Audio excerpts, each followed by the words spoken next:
میں یہ پوچھنا چاہتا ہوں کہ قربانی جو مین گھر کا جو مین سربراہ ہوتا ہے قربانی اسی کی ہوتی ہے یا سب کی یعنی کہ قربانی ہونی چاہیے لڑکوں کی لڑکیوں کی؟ سربراہ کی قربانی نہیں ہوتی بھائی، قربانی تو وہ کرتا ہے. جی کیا فرمائیں گے، قربانی گھر کے سربراہ کی ہوتی ہے کس کی ہوتی ہے؟ لیکن قربانی کا تعلق اسی طریقے سے جس طرح نماز کا تعلق ہے، ٹھیک ہے، کہ نماز فرد سے متعلق ہے. عبادات جتنی بھی ہیں ٹھیک ہے ان میں فرد سے جو ہے وہ تعلق ہے. نماز ہر فرد پہ لازم ہوگی جو بالغ ہوگا، جس کے اوپر بھی شرائط پائی جائیں گی.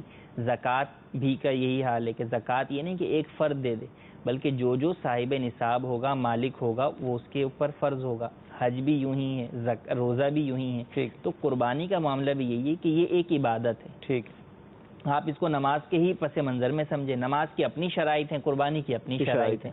تو جس میں قربانی کی شرائط پائی جائیں گی، جو صاحب نصاب ہوگا، بالغ ہوگا، مقیم ہوگا، چاہے مرد ہو یا عورت ہو، وہ بالغ ہے اب چاہے چھوٹا ہو یا بڑا ہو، اس کے اگر مال ہے صاحب نصاب تو اس پر اپنے مال کی وجہ سے قربانی کرنا لازم ہے، اور ہر ایک پر کم از کم ایک حصے کی قربانی ضروری ہے.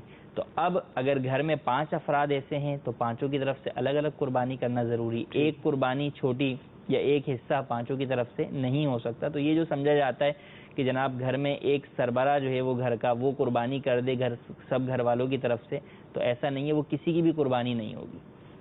یا بعض جگہ یوں ہوتا ہے کہ جناب اس سال میں اپنی طرف سے کر رہا ہوں، اگلے سال بیوی کی طرف سے کروں گا، اس سے اگلے سال جو والدہ کی طرف سے کروں گا، حالانکہ وہ تینوں صاحب نصاب ہیں.